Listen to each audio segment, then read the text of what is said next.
Good day, everyone. We are the Group 6 and we are assigned to report about the portfolio. In this video, we will tackle about what is the portfolio assessment, as well as its characteristics, why to use portfolio assessments, its pros and cons, and how to use it.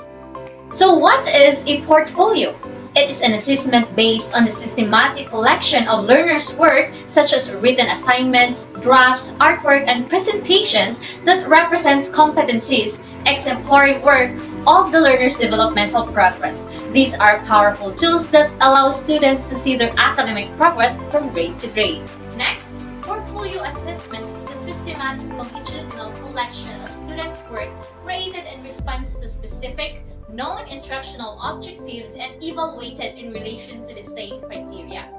Portfolio creation is the responsibility of the learner with the teacher guidance and support and open with the involvement of peers and parents. We have here the characteristics of portfolio assessment. A portfolio is a form of assessment that the students do together with their teachers. A portfolio is not just a collection of students' work, but a selection. A portfolio provides samples of the students' work which show growth over time.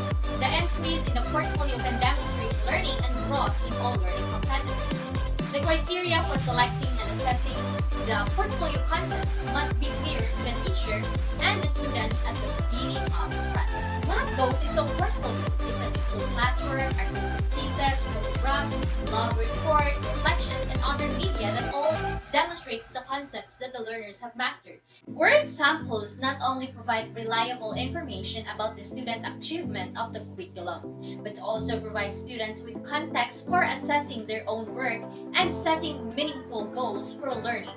Displaying concrete samples of student work and sharing assessments that illustrate grade level expectations of the outcomes are key to winning the confidence.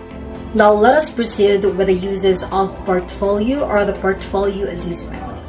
Portfolios provide teachers with a tool for showing what and how well students learn both intended and incidental outcomes.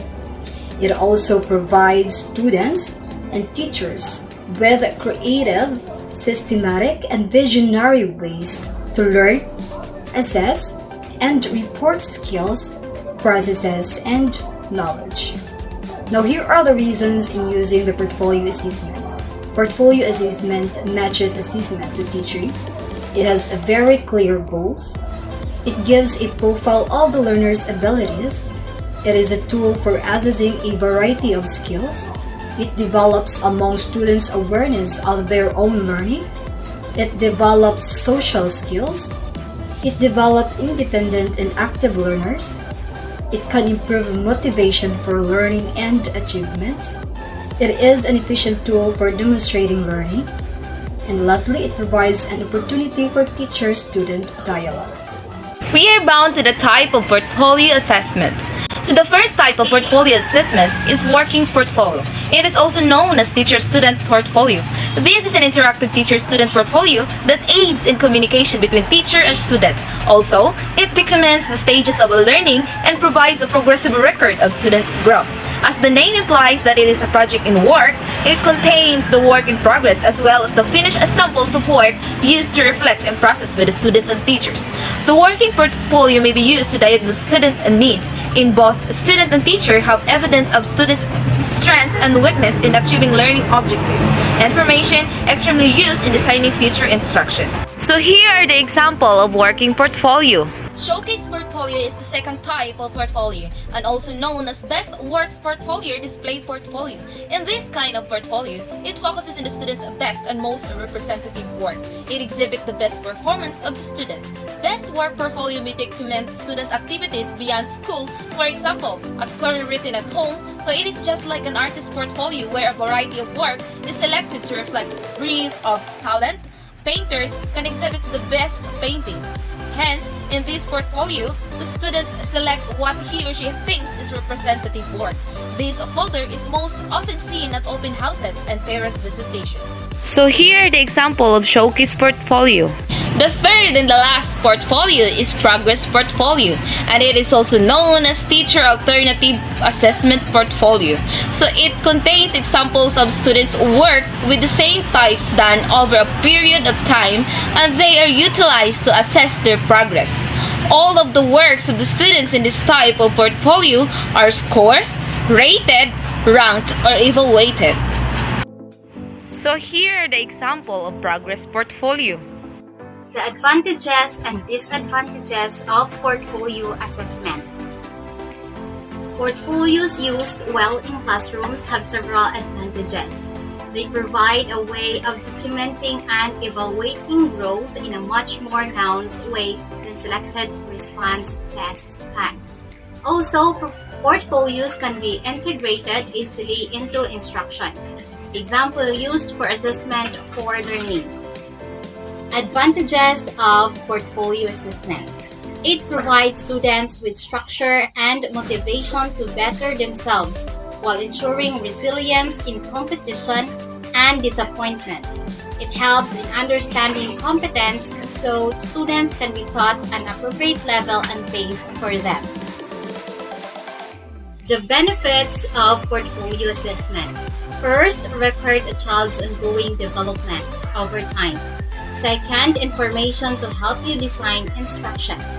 Third, children's involvement in assessing their own work. Fourth, a method of mitigation. The disadvantages of portfolio assessment. Assessment can change the way teaching is focused. It may be seen as less reliable, fair than more quantitative evaluations. Having to develop one's individualized criteria can be difficult or unfamiliar at first. Lastly, it can be very time-consuming for teachers to organize and evaluate the content of every portfolio. The limitations for a portfolio.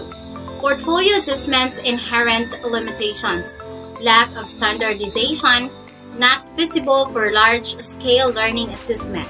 And lastly, it is biased. Finally, after taking into account of the information that has been stated by my groupmates previously about the portfolio strategies and assessments, their uses, the types, and of course the advantages and disadvantages, so now I will give you some examples of how portfolio assessments are used in the teaching and learning process as a result of having evidence in showing student growth for teachers' evaluation. Okay, so depending on the age of your students and other considerations, first, have the students select pieces of their work over a course of a quarter. So then, you can decide with your students upon one or more criteria by which the selection will be guided. For example, their best work coming from their hands-on tasks like their artworks or even essays and journals. So, at the time a student selects a samples to be included in his portfolio, you might as well require the student to complete a brief reflection sheet and attach it to the sample. So, why there is a need to include a written reflection sheet? Simply because this will serve as a new avenue for you and your students to communicate, especially with their parents, about their performance, their strengths and weaknesses, and of course, their habits. So always remember, the power of portfolio is derived from the descriptions, reactions, and metacognitive reflections that would eventually help the students achieve worthwhile goals.